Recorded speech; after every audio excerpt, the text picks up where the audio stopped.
Season 3 के episode में हम सतीश वर्मा आप लोगों के एक बार फिर से स्वागत करते हैं और हम बुलावत जा रहे हैं बिहार के वैशाली जिला से एक ऐसा खूबसूरत आवाज की जिनके आवाज में भी दम बा, परफॉर्मेंस में भी दम बा, उनका नाम बा कृष्ण भगवान के रूप अवतार गिरधारी तिवारी जी। तो उनके खातिर एक जोरदार स्वागत है गिरधारी के।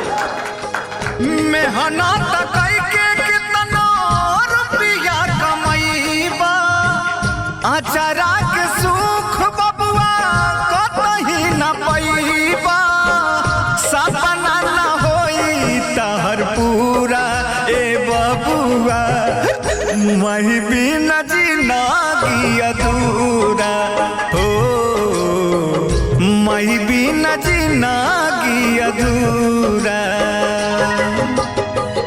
मेहनत करके कितना रुपया कमैबा, अचारा के सुख बबुआ कतही न पैबा, सपना न होई तहर पूरा ए बबुआ, मही बिन जिंदगी अधूरा हो,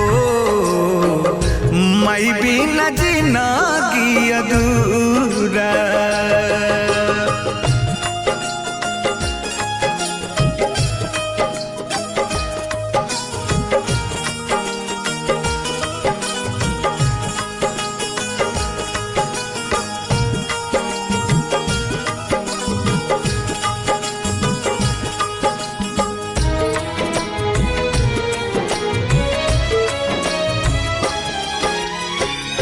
ममता के आंचल में तहरा के पलली, तेल गरमाई तहरा देहिया के मलली।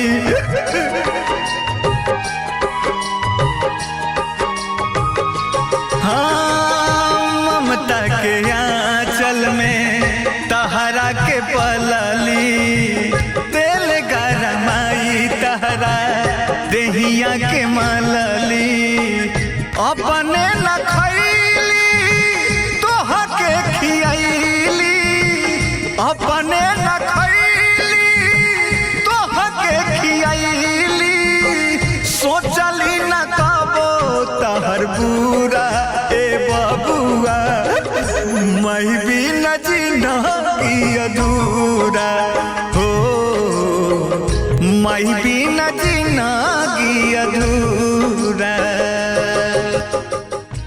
मेहनत करके कितना रुपया कमैबा, अचरा के सुख बबुआ कतही न पैबा, सच में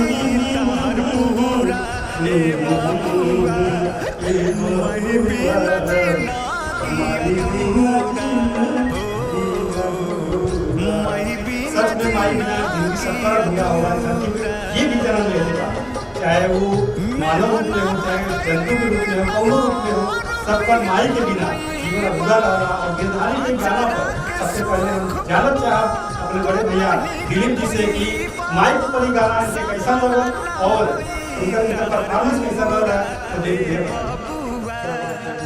मही बिन जिंदगी अधूरा हो, मही बिन जिंदगी अधूरा।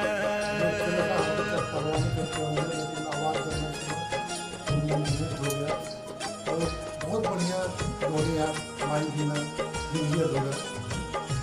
सबका नहीं आप चुका सकेला, लेकिन माई के कोई नहीं चुका सकेला। दुनिया में हम लोग बिना माई के कोई नहीं पैदा, सब माँ के द्वारा ही आएगा। और चाहे जितना भी आपके ऊपर एहसान कोई कर रहे पूरा दुनिया, कभी 9 महीना ज़्यादा माई के एहसान। क्या बात बा, एक बार जोरदार ताली से कि 9 महीना ज़्यादा एहसान माई के रही। और ये सजेशन मिलल बा कि सब लोग माँ से बढ़कर कोई नहीं होगा। तो हम अगले चरण में चलब बा निर्णायक मंडल पे अर्चना जी से जानब कि वो ये गाना पे गिरधारी तिवारी के क्या कहते हैं। बहुत अच्छा